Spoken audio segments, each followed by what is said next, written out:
Thank you for tuning in to the Ultimate Hockey Podcast Uncensored. Viewer discretion is advised. And now your hosts, John Stewart, Coach Johnny Prendergast, Andre Lippitt-Parfeniak, and Elliot.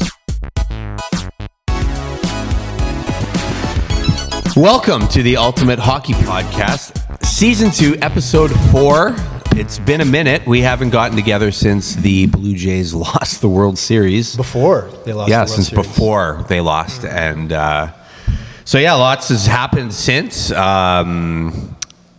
Congratulations, Dodgers. Come on. And I mean, yeah. And it was a great series. It was great. It was an amazing series. Everyone was tuned in. Dodgers deserved to win. They did. It was close, but I know everybody's blaming, the umpires or whatever, right? But come on, man.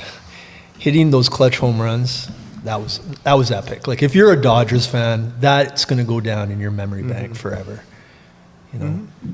Your guy, Will Smith. Well, I mean, for some reason, I just thought, I thought he had something in him. And sure enough, right? So, yeah, I mean, the Dodgers, hey, look, I think it's great for baseball. The two teams that have been in it, I mean, there's a broad brush of ethnicities and backgrounds and everything. So, I mean, like, it's a world game for sure. I think it's been great for Canada to kind of show that we're in there and have a pretty strong team in the Blue Jays. But, it's too bad to see them lose and to see, the sad faces of all the Toronto fans going home and all the rest of it. But I'm curious to know what the audience attendance was. Like, how much more audience viewership was there, being that Canada was in it? Yeah. Oh, the viewership? Yeah, compared to last year. It beat Super Bowl. It beat Super Bowl? Oh, yeah. Okay. It was bigger than anything, I think. Yeah. Okay, wow. Yeah. And count Japan in there, too. Yeah, for sure. Mm-hmm. Well, moving right along, the Vancouver Canucks, they squeaked one out, I guess, because of the young goaltender who, I think Topolov.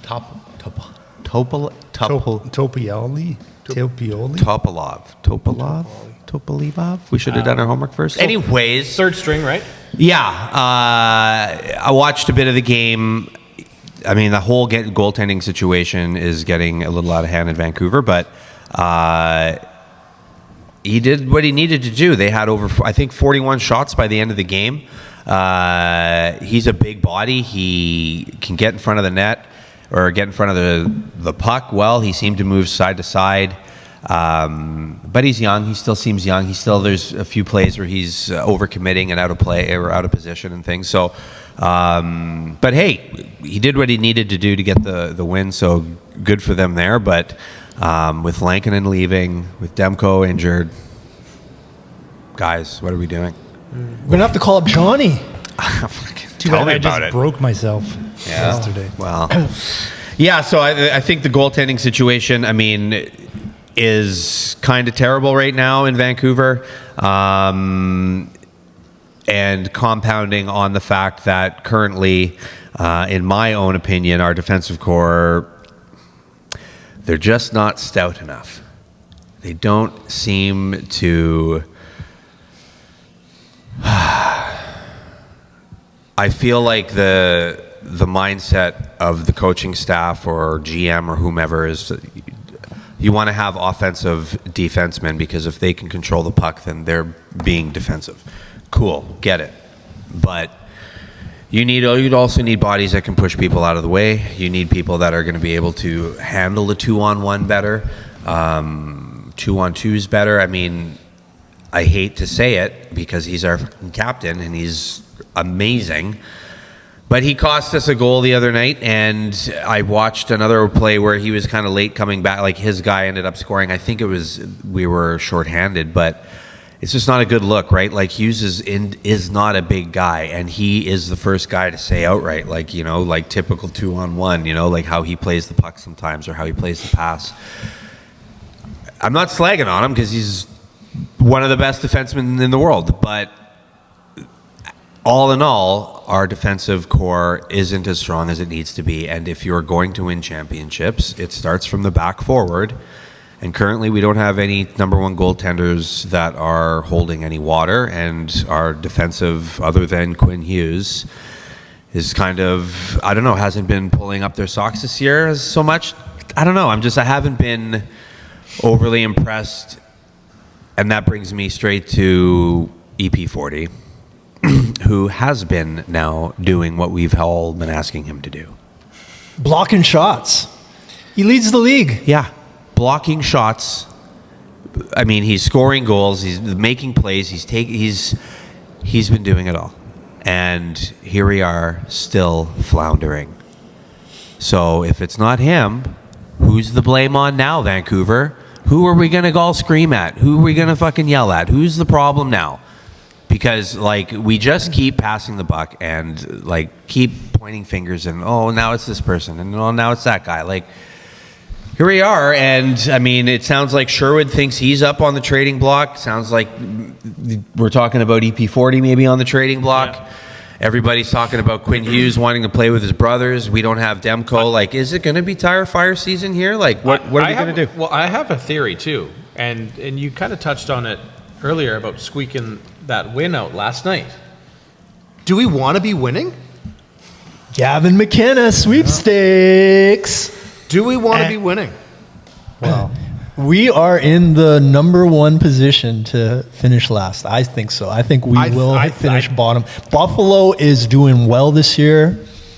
Nashville's in last place right now, but Canucks are tanking. And I feel like because we're injured, because we've lost our goalies, we will hit the bottom.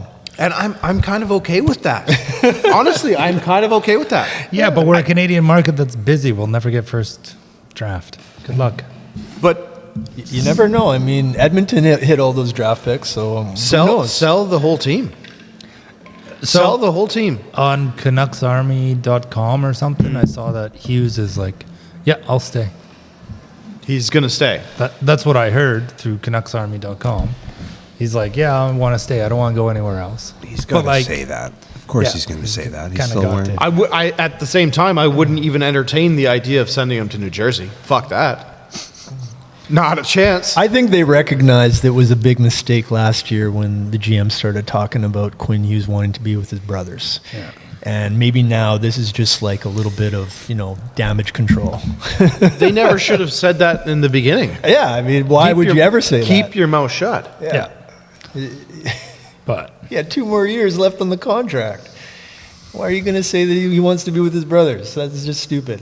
Mm-hmm. Well, I mean, it's to be no surprise. Obviously, he wants to play with his brothers. Speaking of, I want to get to Wi-Fi and his younger brother in Montreal. Yeah, Montreal. But yeah, like, of course, that's an obvious. I just think it's something that doesn't have to be said out in, you don't put that out in the universe because now everybody's thinking it. Yep. And now it's bait and everything for trades. But yeah, I mean, look, at the end of the day, something has to happen. But the problem is, like, and what I hate is okay, so if we tank, then, okay, so we're getting rid of our generational talent in Quinn Hughes. We're never going to see him play for the Vancouver Canucks again. We're going to get rid of EP40, who's done everything we've asked, turned it around. Like, like I said, I can't wait for him to get that teardrop tattoo. That's going to be fucking chef's kiss when he does. But, like, and now we're just, like, it feels like we're turning on them a bit. Oh, okay, well, their value's gone up, sure. But no team wins with just one player playing. Doesn't matter who you are. That's right. You have to have, like, a bunch of people firing it all the time. Mm-hmm. And on that bombshell, imagine being the best player in the world. And you look across the room, and there's the second best player in the world. That must feel so good. And then you get out there, and you have Stuart Skinner as your goalie. Can you fucking imagine? Holy, how demoralized are those two guys right now? How demoralized is the whole team? Who watched the... I couldn't. I turned it off. The Dallas game, yeah. I felt bad. 7-8-3, I think. I started feeling bad, dude. Like, instead of like me being like, no, like it's because what do you say? What do you say in front of the mic? You gonna throw him under the bus? You gonna throw your goalie under the bus that is like struggling with his mental health and like with his confidence? And no, man, you can't say that. What do you do it as an organization? You can't trade him. You're not going to get a bag of pucks for him. Yeah. Do you just cut him? Well, here's your severance package. Sorry, thanks. So what's that? He's only getting like a little over an AHL salary, so it's not a bad thing. So it's a bad situation. I mean, hey. But I mean, John broke it down. If you'd watched. Yeah. So and it's not Stuart Skinner. Like the Bouchard is probably the worst defenseman in the league. Let me break it down. So if anyone's watching the NHL getting scored on right now, I would say about 60 to 80% of those goals all happen when you let one or two opposition get in between you and your D and your goalie. Because the NHL shoots and most goalies will make the first save and you can't stop those rebounds. So everyone was griping on Skinner and that about Skinner and Pickard for the 8 goals, 4 each, right?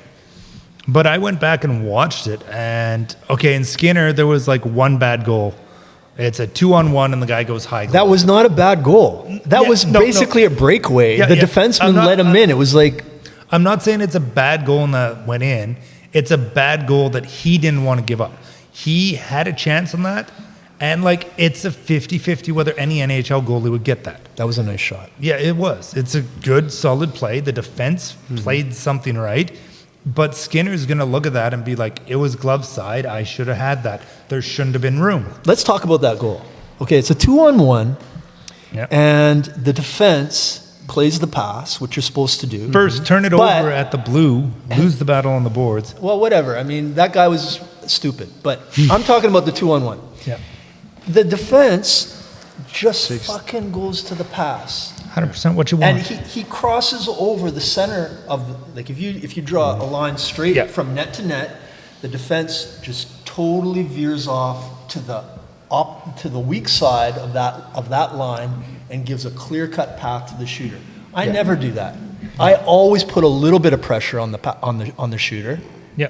You can't just let him have a free path to the net. So that was the defenseman's fault as well. I'm just saying the Oilers' defense is crap. What's Elliot laughing about? What did I miss about last week's hockey, bud? But to go back to do you want me to go there? Yes, I do. Shit. Let's hear it. I like these tangents. Well, and it's funny because it's similar. Like I was playing a 2-on-1 as the lone D. And I think another time I was back pressuring the guy, chasing him down both times. And I'm throwing John under the bus, but not really. Because they were both nice goals. Like they were both good plays, right? But as a defenseman, here, and again, hey, goalie, okay? I am shutting down my side of the ice. Of the net, the front of the net, of this. I want my goalie to know that. So both plays, or at least was... So it becomes 1-on-1s. Yeah, right? So, but what ended up happening, I can't remember the first time. I remember the second goal where Evan, I think, stuffed, he cut across, you bit, and then he came back and went short side. No, I don't let him, I'm there for you. That, you know what I mean? Don't go away from that. And anyway, so I'm doing a shit job of explaining this.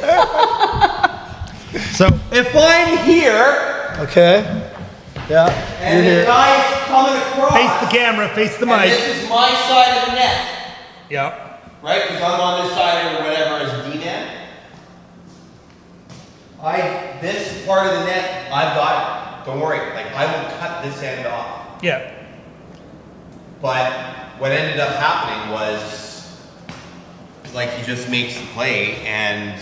If you watch Bouchard, Andre brought up, so Here, I'll go back there. I'll speak loud, hopefully.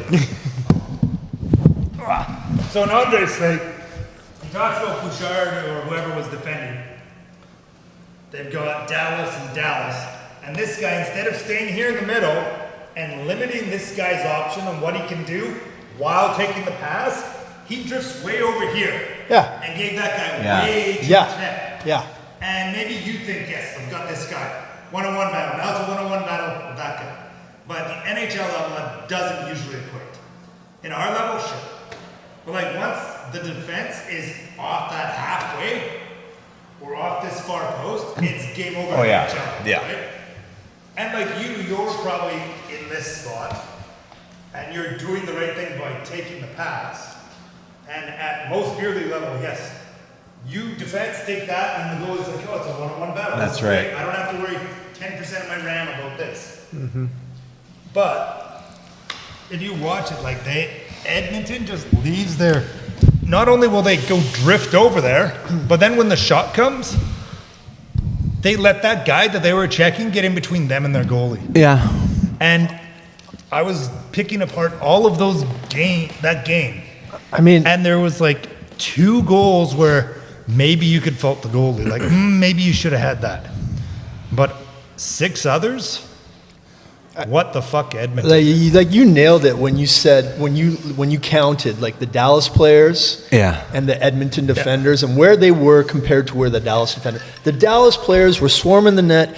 The Edmonton players had no urgency. There was no contact on any of the players. It was just They didn't know what to do.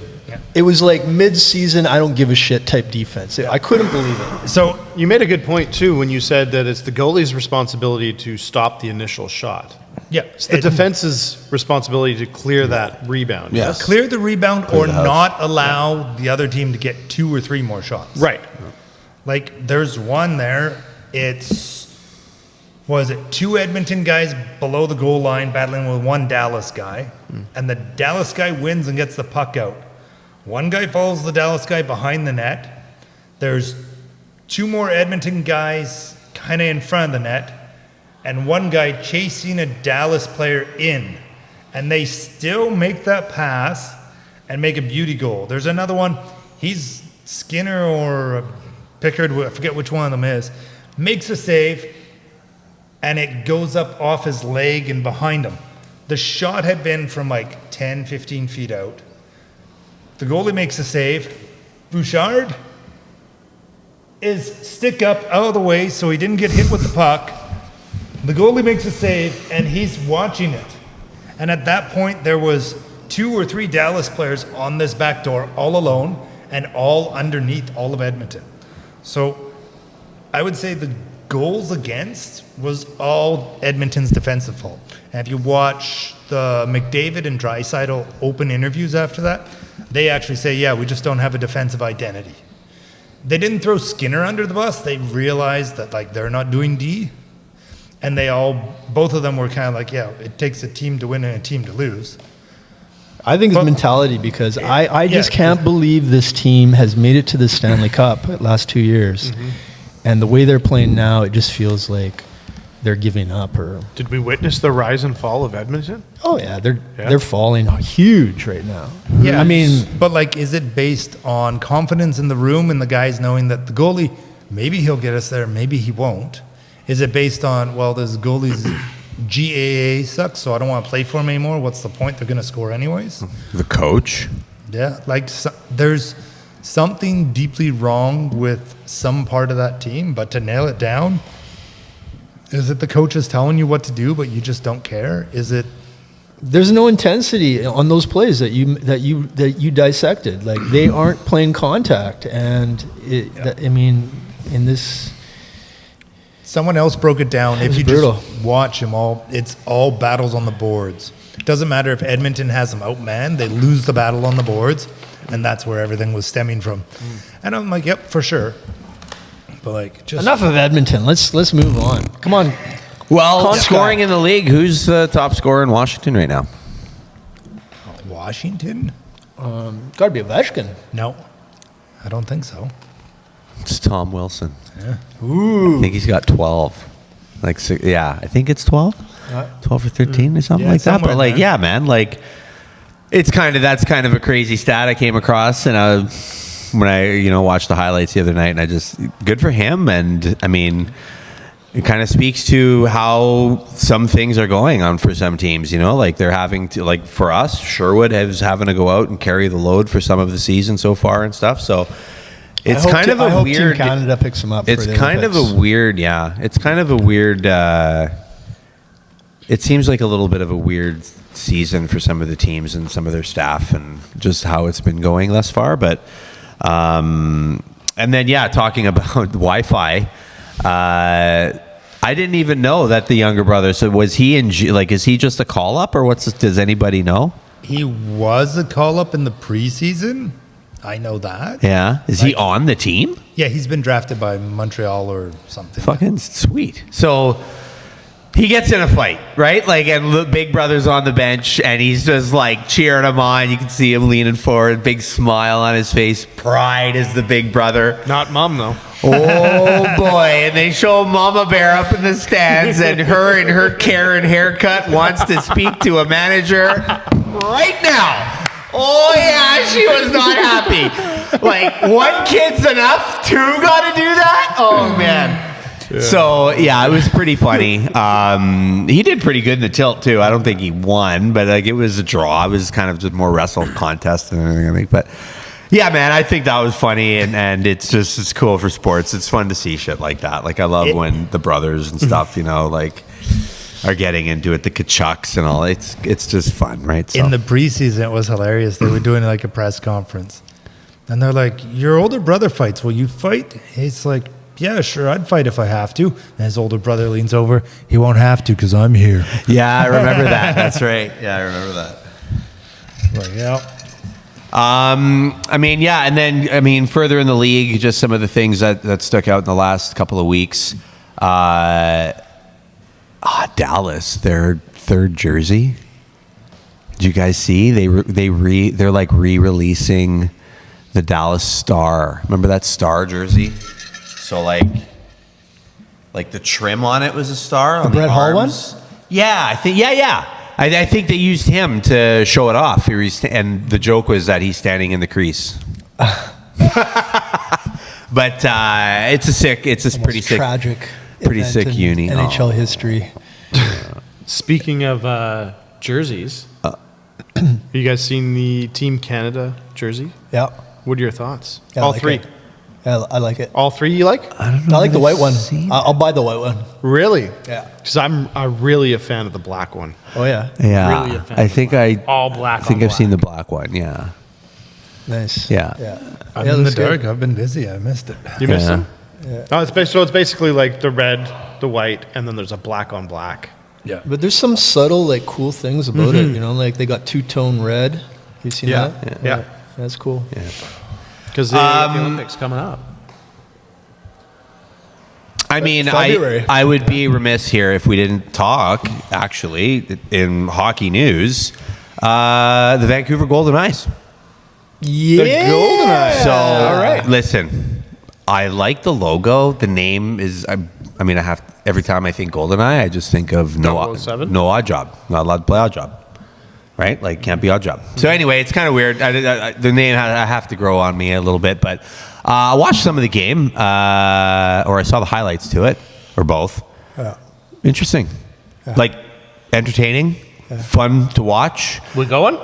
What's that? We going? I'd go check it out. Let's do it. It was fun. I'm in. It'd be fun. Yeah, and I mean, the crest looks good on film. Like, the jerseys are popping. Like, it's cool to see. It's a lot of fun. I've got lots of friends who have kids that play hockey, and like little girls that play hockey, and like, awesome. Now they have something to go and cheer for and like look up to too. That it's not just the big boy team that is the Vancouver Canucks, who are doing a terrible job this year, and who nobody wants to pay $600 to take their 10-year-old kid to go watch. Might get more bang for your buck at the Totally. Golden Eye game, yeah. Right? Or even the juniors, man. Like, the Giants? The Giants too. I was talking with one of my old bosses there today. He's a huge Giants fan. Him and his wife are there all the time, right? So Yeah, man. I mean, go support your local teams. They're lots of fun to go watch too. Being up in Powell River, actually, this is funny. This is a good little hockey story. So I'm up in Powell River a couple weeks ago. I had a friend go up there to play junior. So I went to Grandview for a cup of coffee, and I think it was the year before he actually went up to the Powell River Paper Kings at the time, because the paper mill was the main sponsor for the team. Well, he ended up smoking dope in the bathroom or something and got kicked out or whatever, and he didn't go back or whatever.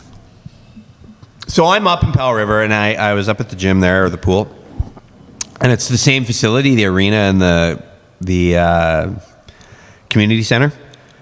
So I kind of just walk across and see, and it's Powell River Kings, the Kings. Kings. So they're not the Paper Kings anymore. They're just the Kings. So I walk across to the receptionist. Excuse me, what's the team name here?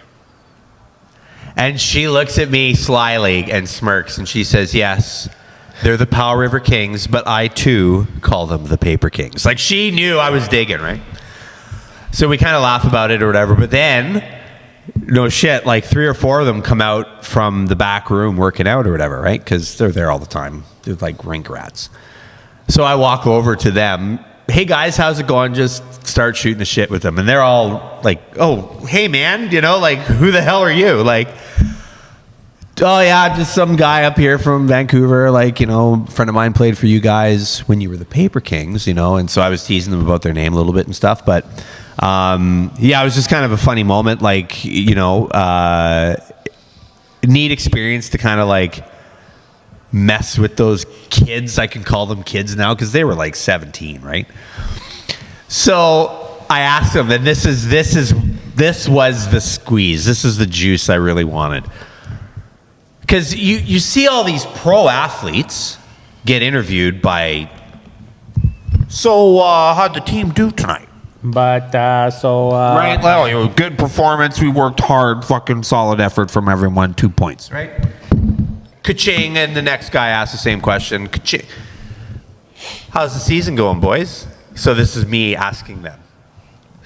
It's like the one guy, like all 3 of them, I could see their faces went from like taping sticks, all da-da-da. How's the season going?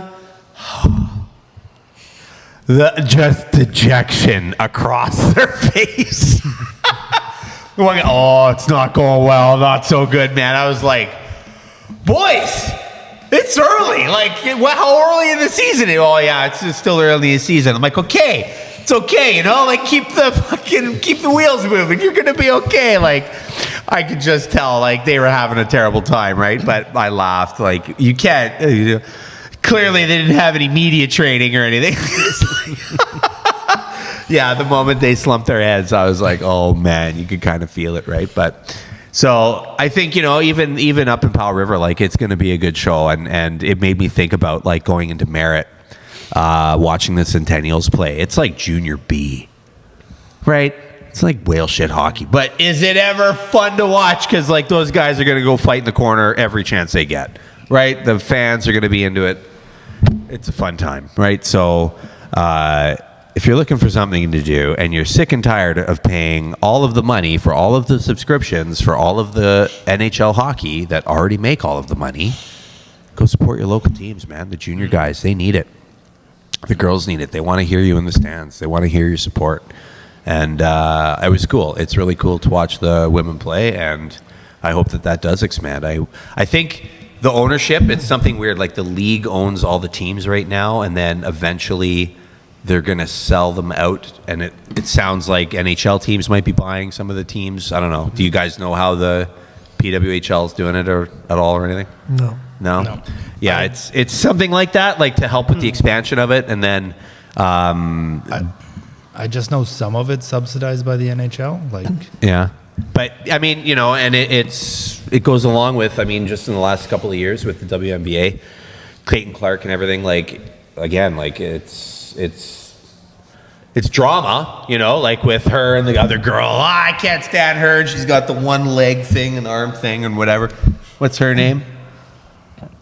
The chick that can't stand Caitlin Clark. Angel. Reese. That's it. Yeah. Her.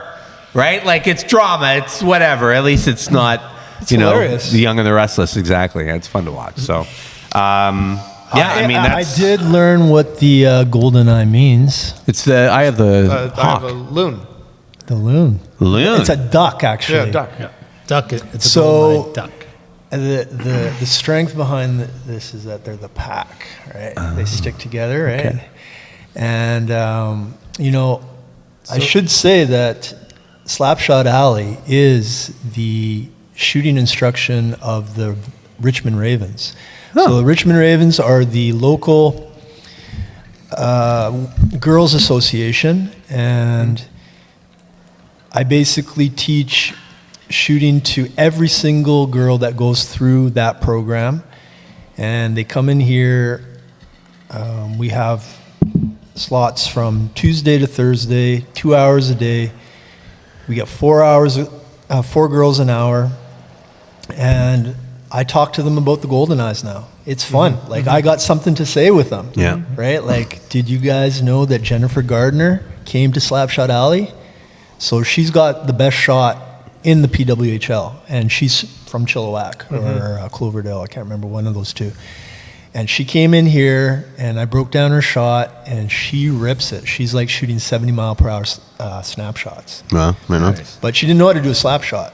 She just got a good one-timer, but it's weird. Like, she still, could use some technical advice. I did break down Austin Matthews' shot. Austin Matthews doesn't really know, like, everything about shooting. Like, when he went into the skills competition and did the hardest slap shot, he was up against Pasternak, Miller, Makar, and they were all snapping their wrists over. Matthews wasn't. And his was significantly lower than the other players. And I broke it down. I went right into frame by frame, and I was like, he's not rotating his wrist. Trajectory was lower, or his speed, his overall speed was a lot lower? His speed was lower. He wasn't hitting 100. Everybody else was over 100.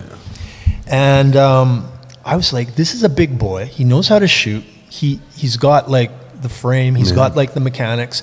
He's missing one thing. And I bet you nobody has the balls to tell him that. When you're you're one of the best scorers in the league. What shooting coach is going to say, hey, Austin, you're not rotating your wrists? Yeah. Who's going to Right? call him out? Yeah. I mean, And I talked about it before on the show, I'm sure. There was a kid, one of the leading scorers for the teams I was coaching. He came up to me, like, at the end of the season. Hey, how do I take a slap shot? Fucking what? Yeah, how do I take a slap shot? And then I'm like, wait, you're on the wing, and I'm thinking about all of the plays and the way he plays. Yeah, he's a rush guy. He's like a rush guy, maybe a snapshot or whatever, like wrister. It floored me, So, like, it's kind of a thing too, where, like, you just kind of do the game and you think you know it, and then somebody tells you something. Okay, yeah, cool, and I'll put that in the back pocket and use it or not. That could be it, right? Like, he could just think, and it got lost. Like you say, it could be something where you're watching it and you're going, "Hey, man." Watch. Now he's going to do it. And he's not going to give you any credit or anything. To tie it back to the WPA. And they're going to beat us because fucking draw. I went to Stick and Puck here in Richmond. I was like, having a good time, just kind of working on things. And this girl came out, and she could play. And I was like, holy, like, really good player. And she started taking shots on me and that, and fuck, she worked me. It was like, I had to work. And I'm like, okay, start talking to her. Her name's Kate. She played in Quinatchie. She finished her eligibility there. She went to UBC and started, like, I think med school or something. All right, cool. Like, hey, like, my men's team, we could use the spare. She actually ended up playing against us. And all the guys were like, John, is the girl that you wanted to get out, like, as good as that girl? I'm like, that is the girl. And then to top it off, now, like, she was playing with the Mighty Ducks at UBC, and now she's playing in the PWHL. Oh. She got picked up. But it was when I was on the ice with her, I was kind of like, I could see a mechanic flaw that I wanted to talk to her about, but I'm like, no. Like, I was kind of like, I don't need to tell her. She shoots way better than me, even though I can see the flaw. Yeah, I mean, those kids are going to be stronger because they work out, right? But sometimes you just got to put your pride aside and say, listen, you know, you've got to do this, right? Like, I study the game. You don't have to be a pro-level shooter to coach. You know, it happens to me all the time. Like, sometimes I feel intimidated to tell, like, these kids who are shooting 80 miles per hour. I'm just like, yeah, I shoot 70 miles per hour, but I know what you're doing wrong. Yeah. Do as I say, not as I do, right? Yeah. If your coach had the skill set, he would be playing in the show. You know what I mean? Like, it's like, come on. Yeah, no, you're totally right. I think, you know, it's a little bit of ego too and stuff, so... But at the end of the day, everybody needs to come down to Slapshot Alley, work on their shot. Work on shot. Do what I God do. knows it'll help me some. Anyways. Hey, I was here pumping $500 a couple days ago. Where yeah? were you? Oh, Powell River, bugging the Kings. Top five? Top five. Top five. Sports movies. Ooh. Gordy, how you doing?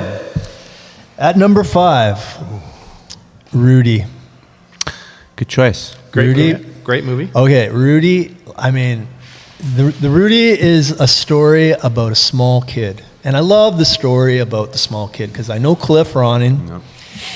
I know, you know, it's such a great story. Like, some of my favorite players are small guys, like Martin St. Louis. I love Martin St. Louis. Gallagher. Paul Kariya. I love Paul Kariya. These guys... somehow, you know, they made it into the NHL. They've all got the same story, you know. Like, they were always told they would never, ever play in the big leagues. And this Rudy has got the greatest story because it's football, and he is getting pummeled, right? And, you know, there's nothing else he wants to do but play for Notre Dame. Like, you see the passion. Like, football culture is so awesome, right? Like, they have got so much pride. And... The best part of that movie, and spoiler alert, he is the only player to ever get carried off the field on the shoulders of his teammates. And, you know, that hits, like, because it's a true story. And, man, watch that movie. Great movie. Beautiful movie. Tearjerker. Yeah, true story. I always cry every True time. story. This has got a good soundtrack, so they know how to get you going. Based on a true story. Number 4 is White Men Can't Jump. Oh, the original or the remake? Oh my God! Of course, the original. Okay. Oh, I don't. I didn't even see the remake. Okay, Woody Harrelson and Wesley Snipes. Yeah. Two of my favorite movies of the '90s. Two of my favorite actors of the '90s. Such good, like, one-liners. Like, we go into Sizzler. Do you guys know these lines? Like, Somewhat. Your mama's an astronaut. I remember a lot of them. Yeah. Okay. Anyways. The trash talking in that movie is off the charts. The culture, the basketball culture of, like, the colorful playgrounds in the ghettos of Los Angeles. It's beautiful, and, you know, the whole, like, violence around that and everything it's amazing. You know, but I like the fact that they really show the culture of, like, the people. And the people of the neighborhoods that kind of stick together and stuff like that. Like, you know, how the sport brings the neighborhood together too, right? That's right. I mean, my favorite part of that movie is when they play in this one playground that has, like, the African flags on the backboards. And the bro's like, you're shooting for the Sudan or something. He's got to do a hook shot like across the court to the other flag. And there's just so many cool things like that in that movie. Number 3, Rocky 4. Russia? That's where he's in Russia, right? Rocky 4 is with Ivan Drago. Yeah. Shot here at the Pacific Coliseum in Vancouver. And my favorite part about that movie is the training montage in Russia. I mean, the music, that music is so epic. it just makes you want to get out there and train. And you see Rocky like going through like all the hard stuff, like running through the trees in the forest and up the mountains in Siberia, wherever he is. And Ivan Drago is like doing all like the fancy stuff in the gym with like all the technology and stuff. But they like go back and forth, showing how each player trains, and the music. It just makes the movie. Number 2. Slapshot. What? Slapshot. Okay. Is number 2? Slapshot is. What's number 1? Cool Runnings? Like what beats Slapshot? I mean, Slapshot. have to wait. On the Slapshot be number Ultimate 2. Hockey podcast that this might be my final episode of. What if the Ultimate Hockey Podcast beat Slapshot? I mean, who's your favorite? Slapshot's all about characters. Like, there are so many great characters in that movie. Who's your favorite character? The goalie. The goalie, Denny Lemieux. Yeah. Right? He's the guy that comes out in the first scene. And like, When you're in the doing the penalty interview. box and you feel shame for 2 minutes or less or whatever, yeah, like he's my favorite. He was dope. Yeah. Okay, what about you? Never seen it. Never seen it. Okay, John. I don't have a favorite. They're all awesome. Maybe the old veteran guy, because he leads by example. And he's just like, So Reggie Dunlop Yeah, is Reggie the old Dunlop, veteran the guy, coach. played by Paul Newman. Yeah. And the beautiful thing about that is that Paul Newman knew how to play hockey. Yeah. Like, he was a good skater. He was passing the puck. Everything about that movie, like, it didn't have like, what's that guy that played the goon? Like in the Goon movie? Sitzler? What's his name? Stifler? Stifler? It's Sean William Scott? Stifler played the goon, and there wasn't one scene in that movie where he skated Yeah, I because know. he didn't know how to skate. yeah, it's, but it's like Tooth Fairy, the rock on a piece of plywood getting pulled around the whole rink. Yeah. But I mean, Slapshot was so real because all the actors were hockey Yeah. players. And they played, I mean, I don't know how they got them to act so well, but it was great acting and it was hilarious. So Also, Yeah, it was. Oglethorpe Oglethorpe. is based on a real dude. Yeah. Ogie Oglethorpe. Goldthorpe. Goldthorpe, that's right. And they The, actually looked exactly alike. Yeah, and then I can't remember the TSN. There's an announcer for TSN who interviewed him and talks about like sitting on the bus where Goldthorpe almost fucking drove his fist through his head. Like, he said, yeah, he was a real dude. Like, that was a real guy. Yeah. Right. So I mean, yeah, I watched that show really early in life when I was maybe too young, but Yeah, I mean, I watched so that fun. one. I mean, but the thing is if you play hockey, you're never too young. Because the moment you're playing hockey and you're in a dressing room, you need to see that movie. Yeah. That's just my mentality. I don't care if you're 5. You watch that movie. You know what boobs are, but at that age anyway. So I mean, I Okay. watched that movie. I can't fucking wait. What's number 1? Yeah, Okay. I know. Well, It won't be Youngblood, I can tell you. Is that. it Youngblood? Number 1 is number 1 because it's my favorite movie of all time. Then It's North Shore, a surfing movie that you've probably never heard of. No, that you've talked about it You before. have talked though. about it Yes. before. Fair And enough. Fair enough. You know, I'm going to bring it down because this It's called North Shore. North Shore. It was made in around like 1987. I want to say I was probably in grade 5, and we watched that movie at a sleepover. And I remember watching that movie and said, "I'm going to be a surfer." And it changed my life because when I finally got some freedom when I was around 17 years old, the first thing I did was I booked it down to Los Angeles, and I actually hitchhiked down to Los Angeles. I was selling skimboards at Kitts Beach, and these guys picked me up. They're like, "You need to learn how to surf. You love surfing." And I was like, "You're damn right I am." And they're like, "We're going to teach you how to surf. Let's go down to California." They took me down to California for a month. They taught me how to surf. The people at that beach were camping, watching North Shore every night. That's awesome. There is a cult following behind this movie. And the reason why is because it was made during a time where there was a bunch of cliche movies in the 80s that, you know, oh, the kid that, you know, goes to the ski mountain and he's getting like picked on by everybody, but he wins like the championship to like save like the The Business or whatever, or something like that. And there's like a movie about the Mighty Ducks, where the kids that are like the shitty kid, the outcasts, right? Yeah. And they come back and they win everything, right? They win the cup, right? All those cliche movies in the 80s. The underdog. The underdog always wins. But this movie was not about winning. The guy loses. Oh. And it was about him taking the defeat and saying that that's a competition, but I'm more about soul surfing and surfing for myself. And there's a huge message, and it hits hard. It's a cathartic moment at the end of the movie. The whole movie is full of like soul. So it teaches you there's this completely materialistic, it's all about this big surfing competition in Hawaii, right? And the fame and the fortune and all the glamour and the women and all that.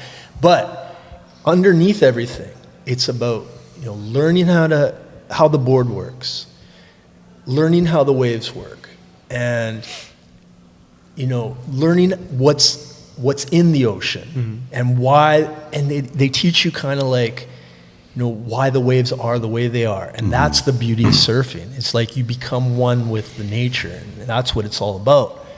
Becoming one with the wave and working with the wave and all that stuff. And it's kind of corny, but if you learn how to surf and you realize that, if you're in it for shredding the wave and being popular and all that kind of stuff, those surfers are kind of missing the point of surfing. The surfing culture, the beauty of surfing culture is more of becoming one with nature. And that's why, so I learned how to surf, and I learned that, and I put two and two together, and then I realized how special this movie is and why it's, they still have a store online. You can buy merchandise of this movie. Really? It's still going strong. They sell up. They sell out of all this merchandise all the time because people love this movie so much. So I feel like there's a couple honorable mentions. Oh, I've got a list. Can we give you some honorable mentions? All right. This was a great list, and I did. Andre, no shit. I want to check that movie out. I want to check. No, because it's I love surfing. Yeah. I have yet to. I'm a snowboard guy. Yeah. Teahupo'o, or Teahupo'o? Chipu. Yeah.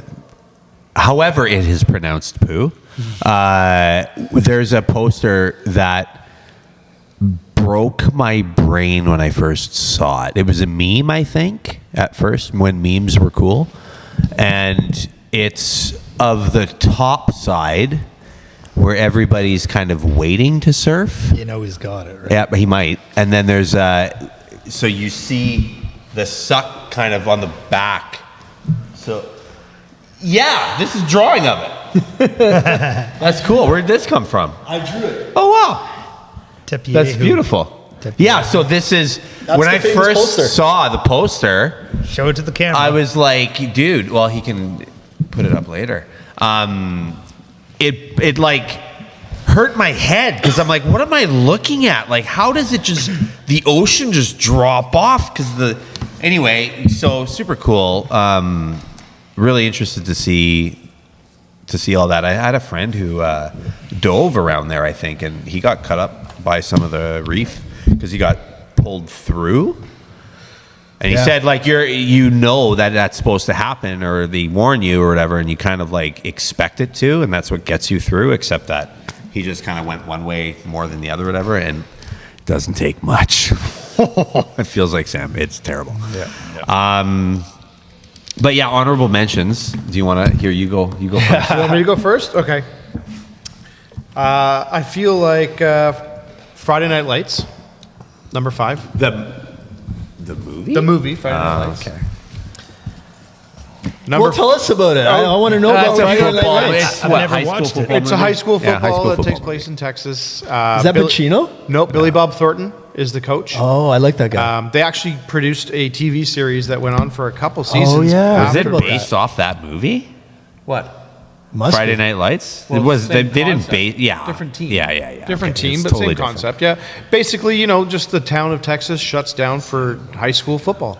and it shows you their whole travels throughout that season. Then they make it to the finals, and it's a great movie. I highly recommend it. Tim McGraw, excellent performance. Okay. Excellent performance. Number 5. That's okay. Number 4, Karate Kid. Very good. Daniel LaRusso. Original one, right? The original. The original. Mr. Miyagi. That's boo. Fun fact. Did you know that Eye of the Tiger was written for Karate Kid, and the one that the Karate Kid used, the best? The best. That was for Rocky. What happened? Rocky wanted Eye of the Tiger That's instead. funny. Really? Yes. That's funny. Yes. I think Eye of the Tiger wins that war. Oh yeah, 100%. What do you think? Dude, man, never in high school did you hear "We Are the Best." You only heard "Eye of the Tiger." That's true. Eye of the but for Tiger's a great montages, I mean, the Karate Kid montage is pretty dope. Yeah. He's standing like the waves in the background, the bonsai tree, the side of the cliff. That wins the montage, I think. Not Rocky running up the stairs below the statue going. Right? No. But 4, when he's beating up all the beef in the fucking forest, that one wins. When he's In the butcher shop. yeah, the butcher shop or whatever, that one wins. I like that one. Anyway, what else you got? When he's beating up the beef is actually in number 1. One. Or 1, 2. Yeah, they do it in 1, 2. Yeah, that's right. Number 3, which is a hockey movie, which I'm surprised nobody said. It's not Mighty Ducks. It's Mystery Alaska. Never You even don't like heard of it. Negative. Really?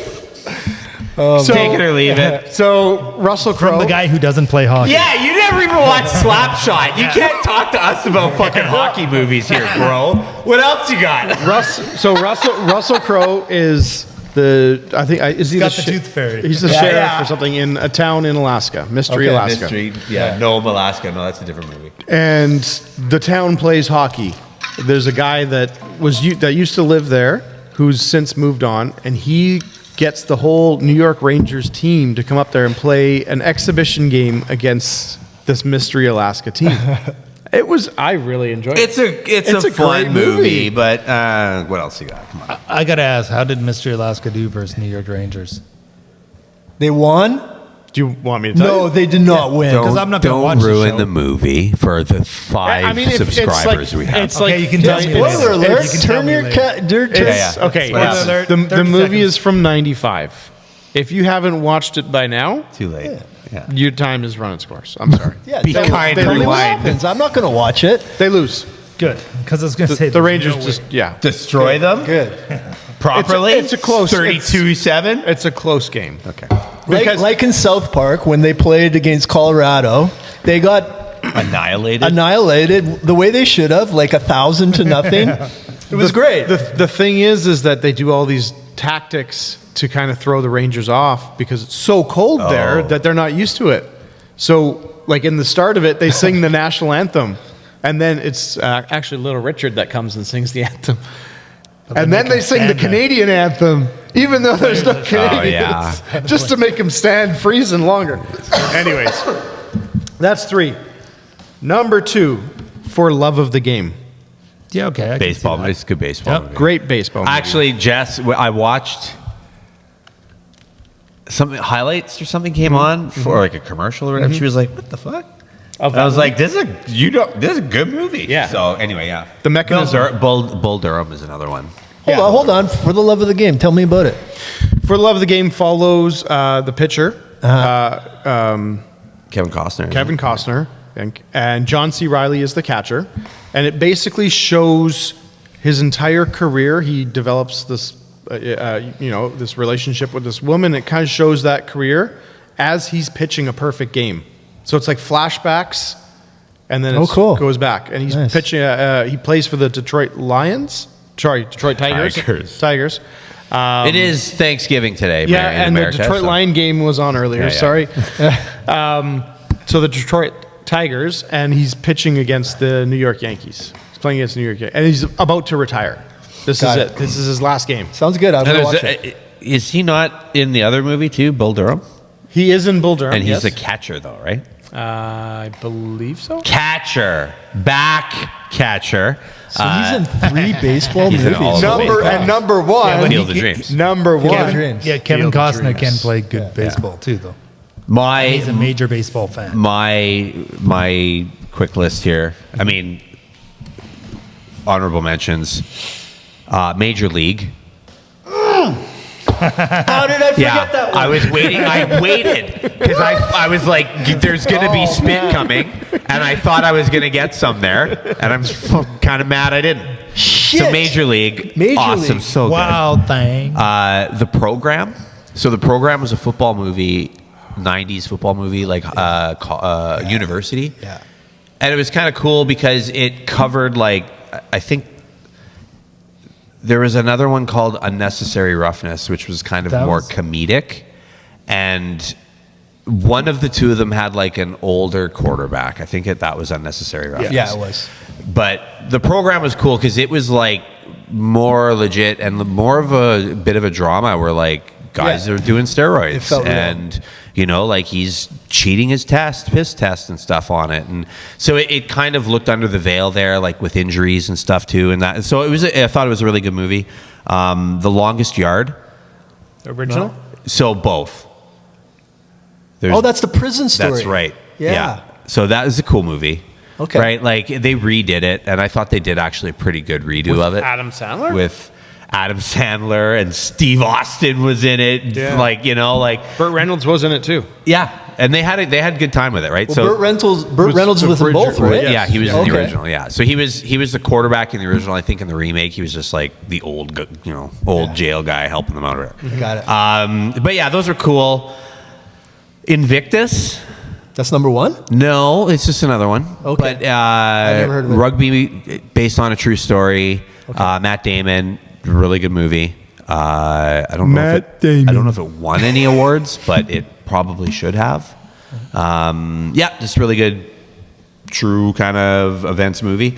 Back to football. Remember the Titans? Mm-hmm. That's another one based on a true story where 60s, I guess 50s, 60s-ish America, down in the States, down in the South, black guys coming in and play on the team, and it's not cool, and it's a real thing, right? And so it's a cool movie about all that, and like having a black head coach, and you know, in the South. So Denzel Washington, my man, he's in it. Really good movie, and again, based on a true story. And then The Sandlot. Kids. You're right. It is a great movie. The Sandlot for It's a 90s movie, right? 80s, maybe late 80s, early 90s. 90s, 93. It's kids, right? It's all kids playing street ball and stuff, and you know, hitting the ball over the fence, the dog getting the ball, and you know, What like, ball did they hit? It's a pretty famous ball. Oh, I fucking don't remember. It was an autographed Babe Ruth. Oh, that's right. Yeah, it was an autographed Babe Ruth. Babe Ruth ball. Right, and then and the it's kid cool had because no- one of them ends up making the show. I think at the end of the movie, The kid had no idea who Babe Ruth was. Yeah.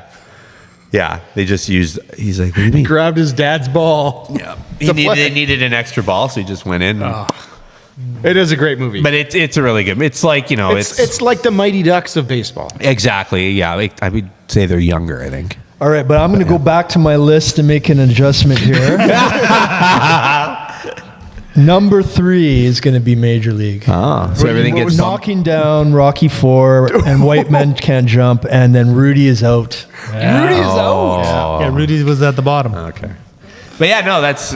I mean, it is fun. I mean, Major League. We can talk about this. all day. Major League's about the Cleveland Indians, and I just love that logo. I wish they kept that logo. Yeah. And I know. Too political. they were a struggling team, and then they were a team full of misfits that ended up winning the pennant. But the way that movie was made, the way they pulled off this suicide squeeze at the end of the movie with the catcher with broken knees, there was this like love triangle going on between like the shortstop and the man, and Derringer was his name. and they went to Bros Before Hoes, and they hugged it out. There was But Willie Hayes Mays there And, running the fucking. he was the guy who slided the slide his, at home all plate. his gloves on the wall by the end of the movie. Like, But that slide, Yeah. I mean, the fine, like I've never been hit so hard with even slap shot, even North Shore didn't have that intensity, that where you're just like, yes, Yeah. he slides into home for that winning run. Like the way the cinematography of that final scene, man, and the whole build up throughout the movie to them putting the poster together of that woman. I was that just evil gonna woman. say when they started ripping pieces off of that poster, that was one of the best, The right? build, Yeah. and then the fans around Cleveland like high fiving at the bar Yeah. and like the like super building fan who hates the team and then he comes back, all of it. That movie is so good. Like it almost feels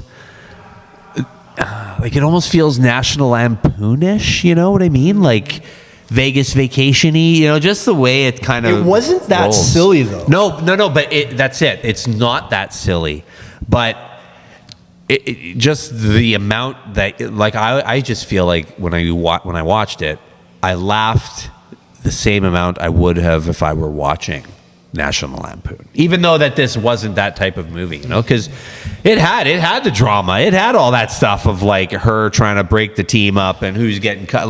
It was just a good movie, like a good, funny, solid movie where you're rooting for the boys, right? So And Bob Uecker. that's right. Just a little bit outside is probably the number one quote in that movie. Just a little bit outside. Oh yeah, so good, right? Yeah. Okay. I mean, it might even bump up Slapshot.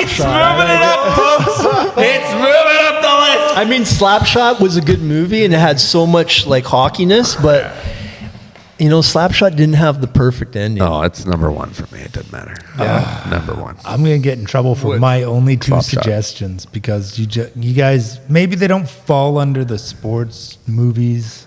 Maybe they do, but Days of Thunder That's a sports movie. Yeah, that counts. 100% counts. and the new F1. The new I never F1 saw movie. it. I didn't Great. see it yet. Oh, I heard it's good. Dude, Amazing. it is amazing. Yeah. I like F1. I've followed it. I've followed Indy. I've followed a bit of stock car. But just the emotion in F1, it made me cry when I didn't even want to cry. Oh, wow. Over just the competitive spirit of it. That was Visually and audio Yeah. is amazing in that movie. Yeah. Yeah. Days of Thunder was, again, Go high, video go. and audio. I hear I now know what the golden hour is because of Days of Thunder. I heard a rumor that there might be a Days of Thunder too. Yeah. Same. Yeah. Or what, you mean Tom Cruise is going to remake a movie that he already did? With the success of Top Gun 2. Oh my God. I mean, Top Gun 2 was pretty badass. How many? I must have watched that movie 1,700 times. It was. I've watched it more than the original Top Gun. What? No way. I 100%. watched Top Gun 2 and I was just like, this sucks because I know the original. I know, this is just a replay, just a replay. It's nothing new. It's just a new version of it. It sucks. That's what it's supposed to be, though. Yeah, but Fucking Rocky 4, man. How many times is Rocky gonna go fight? Rocky 17, Rocky 32. I never watched any of the Rockies. Never. None? I've seen Oh, clips. you're That's missing how I out, know bro. the stuff. And but I'll that's it. say for Rocky 4, the scene for me is when they touch gloves Oh, yeah. because he does his don't even move. Right. He's like, "Duh," and they. Rocky. I will break That's you. the one where He's the ultimate bad guy. That's the one where Apollo dies, right? Yeah. Yeah. Oh, that was so in the good, beginning. man. Fucking spoiler alert, John. Dude, if you haven't watched the movie yet, What about Creed then? Yeah, there. Oh yeah. Okay. yeah, Yeah. Okay. Well, did anybody saved any last rounds for anything else? How you guys doing? Oh my God. Good. What are we Yeah. drawing this out? How fucking long have we gone here? We're an hour 10. 1 hour and 10. 10? But we started it. Wow. Actually. Sorry. We're pretty close to an hour, boys. We're pretty close to an hour. All right. So, everyone, we enjoyed it today. Thank you. We want to see you again. Like and subscribe. Go watch North Shore. North Shore. Is it just called North Shore? Yeah. And Mystery Alaska. So you have one of Go, two Golden homework Eyes, go. assignments that must be completed. We won't say which one. Ray, thanks for tuning in. Thanks for staying to the end. And go Canucks, go. Yep. Go Golden Eyes, Later. go. Yeah, and them too. Yeah.